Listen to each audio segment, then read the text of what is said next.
নমস্কাৰ মই আপোনালোকক এটা ভিডিঅ' প্ৰথমে অকণমান দেখাই ল'ব বিচাৰিছোঁ। প্ৰথমে চাই ল'ব তেখেতে কি কৈছে। তেখেতৰ নাম হ'ল অৰূপ চেতিয়া। তো এই অৰূপ চেতিয়াই যি ধৰণে এই ভিডিঅ'টো বনাইছে মইতো ইয়াৰ ভিডিঅ'টো মানে ৰিয়েকশ্যনটো দিব লাগিব, হয়নে নহয়? তো দুটা মেপৰ ওপৰত এই ভিডিঅ'টো বনাইছে। প্ৰথমে চাই ল'ব। মিচিং লেণ্ড আৰু মই এই ভিডিঅ'টো প্ৰস্তুত কৰি মই কোনো জাতি বিৰোধী তেনেকুৱা ধৰণৰ মই ভিডিঅ' বনাবলৈ বিচৰা নাই, কিন্তু এনেকুৱা ধৰণৰ মেপে কি বুজাবলৈ বিচাৰে? এই মেপখন যোনে বনাইছে বা যোনে কৈ আছে ডিভাইড আছাম 50-50, হয় তাৰ মাথাত কিবা এটা বিকৃতি ঘটিব লাগিব, নহয় তেওঁ দেশদ্ৰোহী হ'ব লাগিব। এনেকুৱা ধৰণৰ মন্তব্য কোনোবা ভাল তো তেওঁ কৈছে কি প্ৰথমে বোলে কৈ লৈছে কাৰো জাতিৰ বিৰুদ্ধে এই ভিডিঅ'টো বনোৱা নাই। তো ক'ব গ'লে সঁচা অৰ্থত যদি আমি স্পষ্ট মানে ক'ব যাওঁ, এই ভিডিঅ'টো জাতিৰ আমাৰ বিৰুদ্ধে কৈছে। বিশেষকৈ ইয়াতে তেওঁ মেপটো হ'ল দুটা দেই, বড়োলেণ্ড আৰু মিচিংলেণ্ড। কিন্তু ডিভাইড আছাম 50-50 কোনে কয়?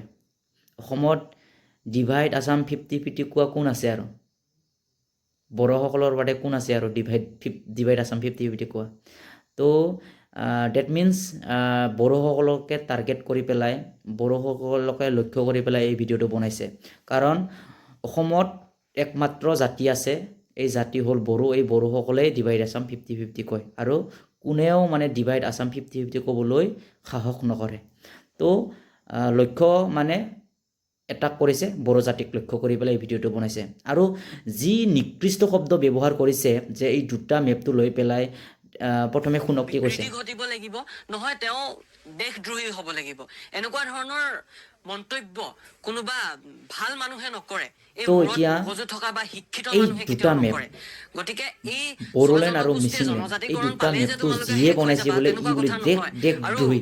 বাকী তেওঁৰ যিবিলাক মগজত দল সংগঠনে চিঞৰ কিবা বাখৰ থাকবা কৰি লাগব, আছে বেলেগ কিবা অসম থাকবা লাগব, তেতিয়া বোলে এই বস্তুটো বনাব পাৰে। মানে এই মেপটো লৈ পেলাই বনাইছেতো কথাটো। এতিয়া যাৰ মগজুত বিকৃত বুলি কিবা থাকিব পাৰে তেওঁহে মানে বনাব পাৰে। আৰু দেশদ্ৰোহী বুলি কৈছে। দেশদ্ৰোহী কাক কয় এইটো আপুনি ঠিক কৰক। দেশদ্ৰোহী কাক কয় এইটো ঠিক কৰক প্ৰথমে। এনেই কেমেৰাৰ সন্মুখত আবুল তাকুবুল বুকিলেও নহয়, আলবাল বুকিলে হ'ব নেকি কেমেৰাৰ সন্মুখত? তো যি ধৰণে তেখেতে কৈছে যে কথাটো, যে যাৰ মাথাত মানে বিকৃত কিবা থাকিব পাৰে, দেশদ্ৰোহী হ'ব পাৰে, তেওঁলোকেহে মানে এই মেপটো বনাব পাৰে আৰু ডিভাইড আছাম 50-50 ক'ব পাৰে। ডিভাইড আছাম 50-50 কোৱাৰ আঁৰত কি ঘটিছিল, কি হৈছিল, এইটো কিয় ষ্টাডি কৰা নাই? প্ৰথমে ষ্টাডি কৰক। বড়োসকল অসমৰ পৰা ছেপাৰেট হ'ব কিয় খুজিছিল, কিয় বিচাৰে আজিৰ তাৰিখত বড়োসকল ছেপাৰেট হ'বলৈ, এইটো ষ্টাডি কৰক প্ৰথমে। উইদাউট ষ্টাডি কেনেকৈ আপুনি কেমেৰাৰ আগত বহি বুকিব পাৰিলে, ক'ব পাৰিলে যে আমি দেশদ্ৰোহী? আমাক লক্ষ্য কৰি পেলাই ভিডিঅ'টো বনাইছেতো। অসমত আৰু কোনে মানে ডিভাইড আছাম 50-50 ক'ব পাৰে? বড়োৰ বাদে কোনোবা কৈছে জানো? কোনেও সাহস কৰা নাই আজিৰ তাৰিখত বড়োৰ বাদে ডিভাইড আছাম 50-50 কোৱাৰ কাৰো সাহসে নাই।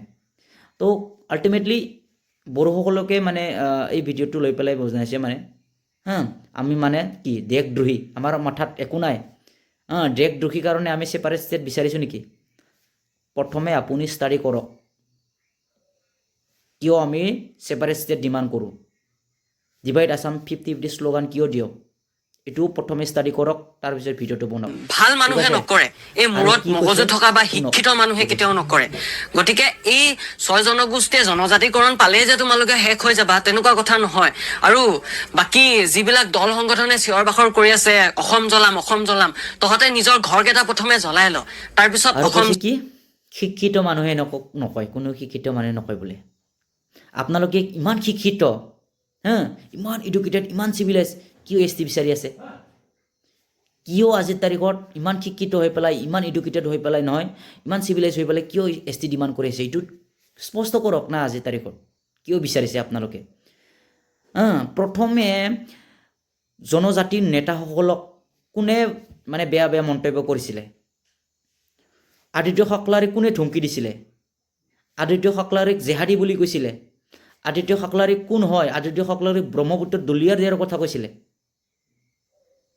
প্ৰথমে কোনে বেয়া বেয়া মন্তব্য কৰিছে এইটো আপুনি ঠিক কৰক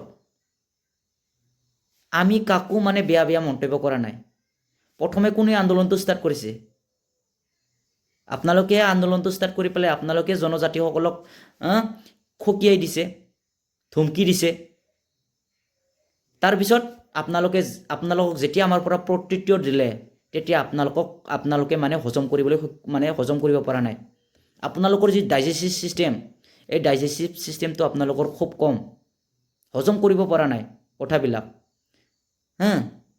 এতিয়া জনজাতিকৰণ আজিৰ তাৰিখত কিয় বিচাৰিছে কওকচোন এইটো বাৰু ইমান শিক্ষিত হৈ পেলাই ইমান মানে এডুকেটেড চিভিলাইজ হৈ পেলাই কিয় বিচাৰিছে আজিৰ তাৰিখত আৰু কি ক্ষতি নহয় এইটো আপোনালোকে বুজাব নালাগে আমি ইমান বেংৰা নহয় ইমান জাম্বা নহয় 6টা জনগোষ্ঠীয় জনজাতিকৰণ হ'লে কি হ'ব কি নহয় সব আমি জানো আৰু এই সময়ত আপোনালোকে ট্ৰাইবেল সকলক আপোনালোকে কি কৰিছিলে সকলো দিশতে বঞ্চিত কৰিছিলে আজিৰ তাৰিখত এই জনজাতিসকলে মিনিমাম এটা ৰিজাৰ্ভেশ্যন লৈ পেলাই অকণমান ডেভেলপ হোৱাৰ কাৰণে আপোনালোকে চকু চাব পৰা নাই চকু জ্বলিছে আপোনালোকৰ সেই কাৰণে আপোনালোকে জনজাতিকৰণ বিচাৰিছে তাৰপিছত জনজাতি হৈ পেলাই জনজাতিসকলৰ কি সুবিধা এই সুবিধাটো শেষ কৰিব ধ্বংস কৰিব বিচাৰিছে আপোনালোকে ইয়াৰ কাৰণে আজিৰ তাৰিখত আপোনালোকে ST বিচাৰি আছে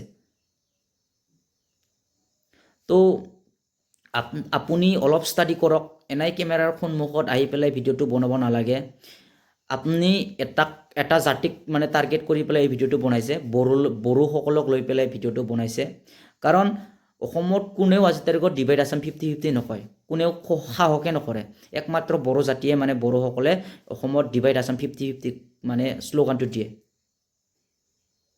তো আপুনি এনেকুৱা মন্তব্য কৰা দূৰত থাকক দেশদ্ৰোহী কাক কৈছে আপুনি বড়োসকলক দেশদ্ৰোহী কোৱাৰ আগত আপুনি ষ্টাডি কৰক এই দেশদ্ৰোহী শব্দটো আপুনি ঠিক কৰক কাক কয় দেশদ্ৰোহীক